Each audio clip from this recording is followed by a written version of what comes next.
بابا آج پھر سے دیر سے گھر آئے تھے۔ یہ ان کا روز کا معمول بن چکا تھا۔ وہ دیر سے آتے اور کہتے کہ مجھے سخت نیند آ رہی ہے۔ یہ کہتے ہوئے اپنے بیڈ روم میں چلے جایا کرتے تھے اور میں اپنے دل کی باتیں کسی سے نہ کہہ پاتی تھی۔ میرا کوئی بھائی تھا نہ بہن۔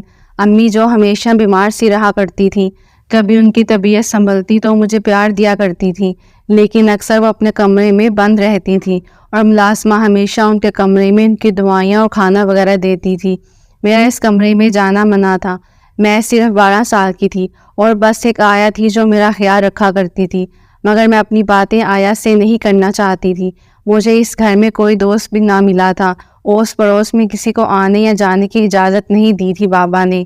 گھر کا ماحول بہت ہی عجیب گھٹن بھرا ہوا تھا، لیکن ایک دن نہ جانے ایسا کیا ہوا کہ بابا نے گھر کے سارے ملازمین کو گھر سے نکال دیا، یہاں تک کہ میری آیا کو بھی جانے کا کہہ دیا۔ میں دروازے کے پیچھے کھڑی سن رہی تھی۔ بابا بہت پریشان سے بیٹھے تھے۔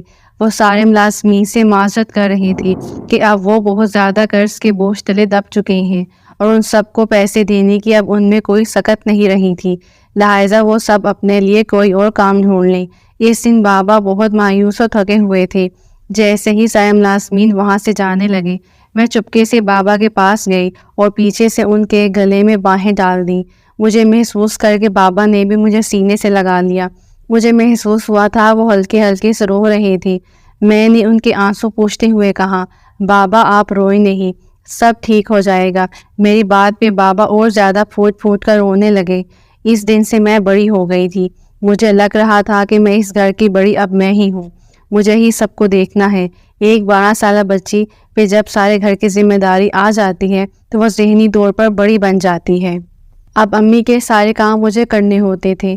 بابا گھر کے کاموں میں میری ہیلپ کروا دیا کرتے تھے۔ وہ رات کو سارے گھر کی صفائی اور رات کو دن کا کھانا بنا کر رکھ دیا کرتے اور دن بھر گھر سے باہر ہوتے تھے۔ انہوں نے مجھے خاص تاکید کی تھی کہ امی کو وقت پہ دوائی دینی ہے اور کھانا بھی کھلانا ہے۔ ہماری بدقسمتی تھی کہ امی ذہنی مریضہ تھیں، ورنہ بہت کچھ اچھا ہو سکتا تھا۔ میں جب امی کے کمرے میں جاتی تو وہ عجیب نظروں سے مجھے دیکھا کرتی تھیں اور میرا ہونٹ خشک ہونے لگتا۔ میں خوف کے مارے کھانا رکھ کے بھاگ آیا کرتی تھی۔ ان کا اجڑا ہوا خلیہ اور بکھرے باز سوجی ہوئی آنکھیں مجھے بہت خوفزدہ کرتی تھیں، لیکن کبھی کبھی وہ بالکل ٹھیک لگتی تھیں، جیسے وہ کبھی بیمار نہ ہوں۔ مجھے اپنے پاس بٹھاتی اور بہت سی باتیں بھی کرتی تھیں، لیکن میرے دل میں جو خوف بیٹھ گیا تھا وہ نکل نہیں پاتا تھا۔ یوں ہی دن گزر رہے تھے۔ ایک دن بابا نے مجھے ایک گلاس دودھ میں 4 کھجوریں ملا کر دیں۔ ریما بیٹا، یہ دودھ اپنی ماں کو پلا دینا، تم چاہتی ہو نا کہ کوئی بہن بھائی ہو تمہارا؟ وہ مسکرا کر پوچھ رہے تھے۔ ہاں بابا، میں نے اسی سے کہا۔ تو پھر روز یہ دودھ اپنی ماں کو پلانا تو تمہارا کوئی بھائی بہن اس دنیا میں آ جائے گا۔ ان کی بات سن کر تو جیسے میں جی اٹھی تھی۔ بابا آپ سچ کہہ رہی ہیں؟ ہاں بیٹا، بس تم نے یہ روز ان کو پلانا ہے۔ اور اس دن سے یہ دودھ میں امی کو پلاتی رہتی تھی۔ کبھی وہ منع کر دیتی تو بڑی مشکلوں سے ان کو پلا دیتی۔ لیکن آج کل میں نے محسوس کیا تھا کہ امی اب سارا دن سوئی رہتی تھی۔ ان کو دوائی دینے کے لیے مجھے بڑی مشکل سے جگانا پڑتا تھا۔ میں چاہتی تھی کہ وہ جاگے، آخر کیسے وہ سارا دن سوتی رہتی تھی۔ لیکن ایک بات تھی، اب ان کی آنکھوں میں پہلے جیسی وحشت نہیں ہوتی تھی۔ وہ جاگتی تو مجھے پیار سے بلا کر اپنے پاس بٹھاتی اور بہت سی باتیں بھی کرتی، لیکن دودھ پیتے ہی ان کو پھر سے نیند آنے لگتی تھی۔ بابا اب بھی اپنے کام میں بہت مصروف تھے۔ ان کا کہنا تھا کہ وہ جلد ہی اس قابل ہو جائیں گے کہ اپنے سارے قرضے بھی چکا دیں اور دوبارہ ملازم بھی رکھ لیں گے، لیکن اکیلے گھر میں اب میرا دم گھٹنے لگا تھا۔ پھر ایک دن امی نے دودھ پینے سے انکار کر دیا۔ میں نے ان کو بہت سمجھایا کہ امی اسے پی لیں ورنہ بابا مجھ سے ناراض ہو جائیں گے، لیکن وہ اس دن بہت ضد میں آئی ہوئی تھیں۔ بیٹا آج یہ دودھ تم پی لو۔ انہوں نے بڑے پیار سے دودھ مجھے پلانا شروع کر دیا تو میں نے بھی ان کا دل رکھنے کے لیے پی لیا۔ پھر اس دن کے بعد یہ معمول بن گیا، امی وہ دودھ مجھے پلا دیتی تھی اور اب امی کی جگہ میں ہر وقت سوئی رہتی تھی۔ اس دن چوتھا دن تھا جب میں نے وہ دودھ پیا تھا۔ میری طبیعت عجیب سی ہونے لگی تھی، نہ جانے دودھ میں ایسا کیا ملا تھا، مگر اس رات اچانک ایسا کچھ ہوا کہ میرے قدموں تلے زمین نکل گئی۔ آدھی رات کو مجھے ایسا لگا جیسے کوئی بچہ رو رہا ہو۔ میں نے سوچا بھلا ایسے کیسے ہو سکتا ہے کہ ہمارے گھر میں کوئی بچہ ہو، مگر پھر بھی میں اٹھی اور کمرے سے باہر نکل آئی۔ بچے کے رونے کی آواز امی کے کمرے سے آ رہی تھی۔ میں نے ہلکے سے ان کا کمرہ کھولا تو امی سو رہی تھیں۔ میں واپس پلٹنے لگی تھی کہ مجھے پھر سے بچے کی آواز آنے لگی اور وہ امی کے کمرے سے آ رہی تھی۔ میں اندر آ گئی اور آواز کی سمت جانے لگی۔ امی کی چارپائی کی چادر ہٹا کر دیکھا تو حیرت سے میرے تو رونگٹے کھڑے ہو گئے۔ وہاں تو واقعی ایک چھوٹا سا بچہ تھا۔ میں سخت حیرت انگیز تھی، یہ بچہ امی کے کمرے میں کیسے آیا؟ میں نے جلدی سے وہ بچہ اٹھایا اور باہر لے آئے کہ کہیں امی کی آنکھ نہ کھل جائے۔ بچہ مسلسل روئے جا رہا تھا۔ میری سمجھ میں کچھ نہیں آ رہا تھا۔ وہ شاید کوئی 9-10 ماہ کا تھا۔ اچانک مجھے خیال آیا کہ ضرور اسے بھوک لگی ہوگی۔ میں نے پہلے تھوڑا سا دودھ پانی پلایا، پھر کچن سے کچھ بسکٹ وغیرہ دودھ میں ڈبو کر کھلانے لگی۔ کچھ ہی دیر بعد وہ پرسکون ہو گیا۔ اسے بھوک لگی تھی یقیناً، اب وہ سو چکا تھا۔ میں نے اسے اپنے ساتھ لٹا لیا اور خود پورے گھر کی تلاشی لی کہ شاید اس کی ماں یہاں ہی کہیں ہو، مگر وہاں کوئی بھی نہ تھا۔ مجھے یہ بات سمجھ میں نہ آ رہی تھی کہ یہ بچہ آیا کہاں سے تھا۔ میری نیند اڑ چکی تھی۔ میں صبح کا انتظار کرنے لگی۔ جیسے ہی بابا اٹھے میں بھاگتی ہوئی ان کے کمرے میں گئی اور ان کو سارا رات والا ماجرا سنا ڈالا۔ کیا ہوا بابا؟ میں نے پریشانی سے پوچھا۔ ریما، تم نے اپنی ماں کو وہ دودھ نہیں پلایا تھا؟ وہ پریشانی سے پوچھنے لگے۔ پلاتی تھی بابا، لیکن 4 دن سے وہ دودھ نہیں پی رہی تھیں، بلکہ زبردستی مجھے پلا دیتی تھیں، میں نے شرمندگی سے بتایا۔ میری بات پہ بابا اور زیادہ پریشان ہو گئے۔ یہ تم نے بہت غلط کیا بیٹی، تمہاری ماں کی حالت دن بدن بگڑتی جا رہی ہے۔ اگر وہ یہ دودھ نہیں پیے گی تو اسے پاگل خانے داخل کرنا پڑے گا۔ بابا کی بات پہ میں لرز گئی۔ یہ آپ کیا کہہ رہے ہیں بابا؟ اور یہ بچہ کس کا ہے؟ میرے سوال پہ وہ چپ ہو گئے تھے۔ بس کر دو ریما، تم نہیں سہ پاؤ گی۔ بابا سر جھکائے کہنے لگے، نہیں بابا، آپ کی بیٹی بہت مضبوط ہو گئی ہے، میں یہ سچ جان کے رہوں گی۔ میرے ضد پہ بابا نے بتانا شروع کیا۔ یہ آج سے 15 سال پہلے کی بات ہے، جب میں نے عذرا کو پہلی بار دیکھا تھا۔ وہ بہت ہی سلجھی ہوئی لڑکی تھی۔ وہ ایک اسکول ٹیچر تھی۔ ہماری ملاقات بس میں ہوئی تھی۔ میں نے اسے دیکھا مگر ہماری بات نہیں ہو سکی، لیکن میں نے اس کو اسکول میں اترتے دیکھ لیا تھا۔ اس کے بعد میں بہانے سے اس کے اسکول کے پاس منڈلاتا رہتا۔ جب وہ بس اسٹاپ کی طرف جانے لگتی تو میں بھی اس کے ساتھ جاتا، لیکن ایک دن اس نے مجھے دیکھتے ہی کہا، دیکھو مسٹر، کئی دنوں سے دیکھ رہی ہوں کہ تم یہاں پہلے سے کھڑے ہوتے ہو اور میرا پیچھا کرتے ہو۔ اس دن وہ سخت غصے میں تھی، اس کا چہرہ لال ہو رہا تھا۔ آج پہلی بار اس نے مجھے مخاطب کیا تھا۔ میں آگے بڑھا اور بولا، جی آپ بالکل ٹھیک کہہ رہی ہیں، میں یہاں صرف اور صرف آپ کے لیے آتا ہوں اور آپ مجھے بہت پسند ہیں۔ میں کہتا رہا تو ایک پل کو وہ گھڑبڑا گئی، لیکن پھر بولی، میں عام لڑکی نہیں ہوں جو تمہاری چکنی چپڑی باتوں میں آ کر تم سے محبت کی باتیں کروں گی۔ میں صرف اور صرف نکاح پہ یقین رکھتی ہوں۔ یہ کہتے ہوئے وہ جانے لگی تو میں نے بھی کہا، میں بھی تو یہی چاہتا ہوں، بس آپ اپنا پتہ بتا دیں، میں اپنے گھر والوں کو لے آؤں گا۔ وہ میری بات سنی انسنی کرتی بس پہ سوار ہو گئی اور دوسرے دن اسکول والوں نے میرا نوٹس لیا اور مجھے اندر بلا کر بتایا کہ عذرا اکیلی لڑکی ہے جس کا اس دنیا میں کوئی نہیں ہے۔ اگر آپ کو وہ پسند ہے تو ہم لوگ ہی اس کا سب کچھ ہیں۔ میں نے اپنی ماں کو بتایا اور اسی طرح ساری رسومات ادا ہو گئی اور وہ میرے نکاح میں آ گئی۔ میرے پاس کسی چیز کی کمی نہ تھی اور عذرا نے میرا گھر خوشیوں سے بھر دیا تھا۔ چند ماہ بعد وہ امید سے ہو گئی۔ ہم بہت خوش تھے، لیکن ٹھیک 9 ماہ بعد ہمیں معلوم پڑا کہ بچہ مرا ہوا پیدا ہوا ہے۔ اس بات کو تو میں جھیل گیا تھا، مگر عذرا پاگل ہو گئی تھی۔ اس نے اپنی حالت بگاڑ لی تھی۔ مجھے کچھ سمجھ نہ آتا تھا کیا کروں۔ میری اماں بھی انہی دنوں اللہ کو پیاری ہو گئی۔ مجھ پہ ہر طرف سے تفکرات کے پہاڑ ٹوٹ پڑے تھے۔ کاروبار بھی ہسارے میں جانے لگا تھا۔